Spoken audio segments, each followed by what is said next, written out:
زندگی نے دو چیزیں تو ضرور سکھائی ہیں، ایک تو اپنے میں خوش رہنا، دوسرا اپنے خدا کے سوا کسی سے کوئی امید نہ رکھنا۔ بھول جاؤ کہ تم کون ہو، بس یہ یاد رکھو کہ تمہارا رب کون ہے۔ اللہ کو وہ انسان بہت پسند ہے جو اپنی جوانی اللہ کی عبادت میں گزارتا ہے۔ میرے دل کے اطمینان کے لیے اتنا کافی ہے کہ جو کچھ ہوتا ہے اللہ کی رضا سے ہوتا ہے، بندوں کی رضا سے نہیں۔ جب معاملات تمہاری پہنچ سے نکل جائیں تو اللہ پہ چھوڑ دو، وہ سب کچھ ایسے کرے گا کہ تم کبھی سوچ بھی نہیں سکتے۔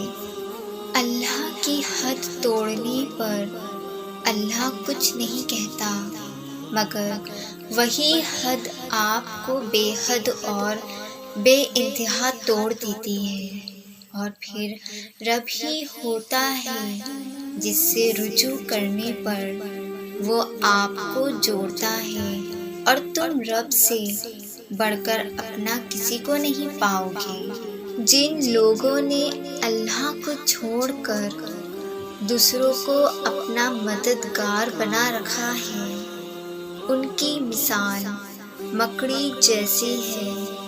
وہ بھی ایک گھر بناتی ہے اور سب سے کمزور گھر مکڑی کا ہی ہوتا ہے۔ کاش کہ یہ لوگ جانتے۔ یوں تو وہ دلوں کے حال جانتا ہے، مگر وہ چاہتا ہے اسے مانگا جائے۔ یوں تو وہ دلوں کے حال جانتا ہے، مگر وہ چاہتا ہے اس سے مانگا جائے۔ یہ اس کی شان ہے کیونکہ وہ بادشاہ ہے۔ جس نعمت کی قدر نہیں کی جاتی وہ نعمت ختم ہو جاتی ہے۔ دنیا کے سارے لوگ تمہیں اپنے فائدے کے لیے چاہتے ہیں، مگر صرف اللہ ہی ہے جو تمہیں تمہارے ہی فائدے کے لیے تمہیں چاہتا ہے۔ جن گھروں میں اللہ کا ذکر ہوتا ہے وہاں سکون، محبت اور برکت نظر آتی ہے۔ دونوں صورتیں یقین کی ہے، کوئی اللہ کے لیے سب چھوڑ دیتا ہے اور کوئی اللہ پہ ہی سب چھوڑ دیتا ہے۔